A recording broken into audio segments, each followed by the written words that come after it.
Hey guys, welcome to the Liberal Hive Mind, a channel solely focused on exposing the abundant hypocrisy of the left. Well, Bill Maher is doing it again, causing shockwaves on social media, specifically with the Blue Ain on Twitter crowd. Bill Maher recently had left-wing icon Bernie Sanders on his show, the face of the modern far-left movement, and let's just say Bill Maher didn't shine and kiss Bernie Sanders' shoes. He actually challenged him ideologically, and there's a couple viral moments, a couple viral clips from the show that has the leftist Twitter crew a little bit pissed off. Let me show you guys these two viral clips that are causing leftoid brains on Twitter to implode. Then of course let's have a discussion of the ideas themselves. We've got some stuff to get into, so let's roll the tape. Alright folks, so viral clip number 1. Bernie Sanders gets challenged at least a little bit, or gets met with some data that isn't favorable to his narrative on the issue of student loan bailouts. And again, this is against why people sometimes, I think, question some of what you're saying. This is a survey, student loan forgiveness recipients. 73% of applicants say they are likely to spend their extra money on non-essential, including vacations, smartphone, drugs, and alcohol. They admitted that to the pollster. Who is this pollster? NBC News. 52% they are very likely to buy new clothing. 46% they would use the money for vacation and eat out at restaurants.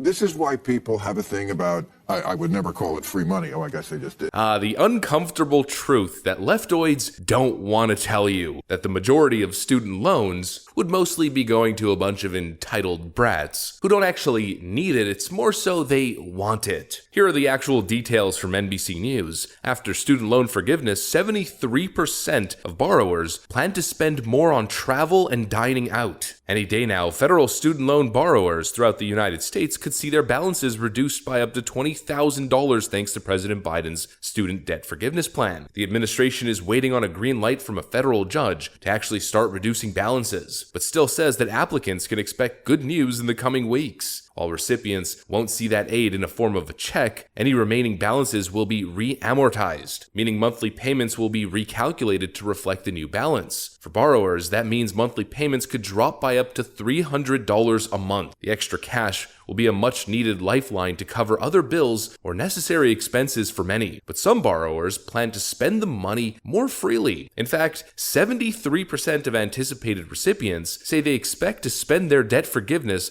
on non-essential items, including travel, dining out, and new tech, according to a recent survey from Intelligent.com. That discretionary spending won't come guilt-free though. The same percentage, 73%, say using debt forgiveness funds on non-essentials isn't the right thing to do. Yeah, no ish, Sherlock. The whole concept is ridiculous. Oh my god, cancel my student loans so I can go out to nightclubs and buy bottle service. I want to buy myself a new MacBook, a new iPhone. I need the money so I can go to an all-inclusive trip to the Caribbean. Can we come to the real world for a second? You know, there's a whole lot of people that are really struggling. You know, most of those people that are really struggling aren't holding a ton of student loan debt. The people who, mind you, are willfully accepting student loans are some of the most capable and privileged in American society. And boy, is that privilege shining through. You know, the narrative that we often see from the left is that student loans must be canceled entirely, or at minimum reduced by a significant chunk, because people need it for survival, for necessities. Well, apparently 73%, a large majority, you might even say a super majority of those people, have no intention of spending the extra money on necessities, but rather frivolous luxury spending that they cannot afford. Because of course, as we know, in the era of social media, pretending you're living a lifestyle that you can't afford is the number one utmost priority of the average American consumer. Putting yourself in debt to farm Instagram clout is essentially the meta. A bunch of rich, spoiled babies, and certainly rich in comparison to other nations. Oh, boo-hoo. America's top priority, overly privileged college students who have to pay their way through school and can't afford $10 Starbucks lattes lattes, a Netflix account, a Disney Plus account, a Paramount account, an HBO account, a Hulu account, a YouTube Premium account, various Twitch subscriptions and meal service subscriptions, paying restaurant prices and exuberant delivery fees, driving an entry-level Mercedes or BMW that they definitely can't afford. Oh, you poor soul. The taxpayer should take on your burden so you could live the life that you're entitled to. Keyword entitled. It's a bunch of entitled brats for the most part. Now, I'm not going to say all of them, of course, but like most socialist government policies, it tends to be just a really wide cast net, a real big umbrella, rather than common sense targeted legislation. This is the same thing I bring up all the time in my criticism towards government spending and socialism. I have no issue if taxpayer dollars are being spent targeting people who are actually vulnerable, people who come from a real tough and hard background, individuals who are never really given a chance in life, those kinds of people who are working hard to pull themselves out of the gutter. If taxpayer dollars could be spent to help individuals who really earned and deserve it, you're never going to see me complain. But government policy tends to be almost universal or somewhat universal, and student loan forgiveness is exactly that. The majority of people who stand to benefit from this are people who should really just be working hard and paying off debt they accrued. It's really that simple. It's not a mortgage payment. People have million-dollar mortgages, and they make their payments on a monthly basis. Most people with student loan debt, the debt's under $100,000, and it's amortized over a pretty long period of time. Just pay your debt, work hard, work extra hours, sacrifice, and don't live a life that you can't afford. Or maybe yet, don't go to college. Maybe study a trade, maybe start a business. Maybe, just maybe, unless you're supremely academically gifted, unless you're studying something very specialized and specific, like becoming a doctor or an architect, maybe, just maybe, don't start off your adult life by accumulating a crap ton of debt. Maybe that's not a good idea. The reality is the college system is broken. It's not what it used to be. But not only that, but it's become a total for-profit scam. Particular colleges and universities making billions upon billions of dollars in profit throughout the last decades of scamming and price gouging. It's a broken, corrupt education racket. And the Democrat solution is like most Democrat solutions, taxpayers subsidizing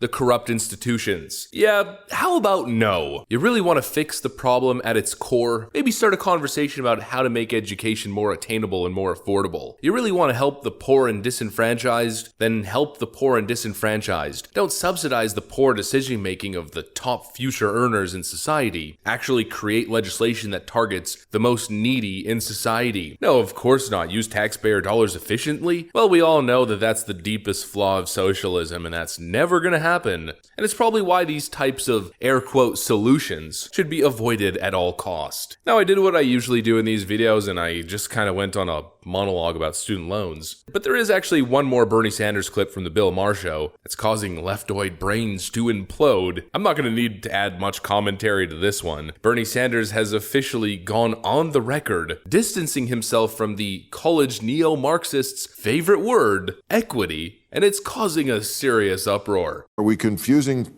equality of opportunity with trying to guarantee equity in outcomes? Okay, that's interesting, because I think this word equity has come into the language in the last few years, and before that we didn't hear it a lot. And I think a lot of people hear equity and they hear equality. I think it's the same word, and it's not the same word and the same concept. So how would you differentiate between equity and equality?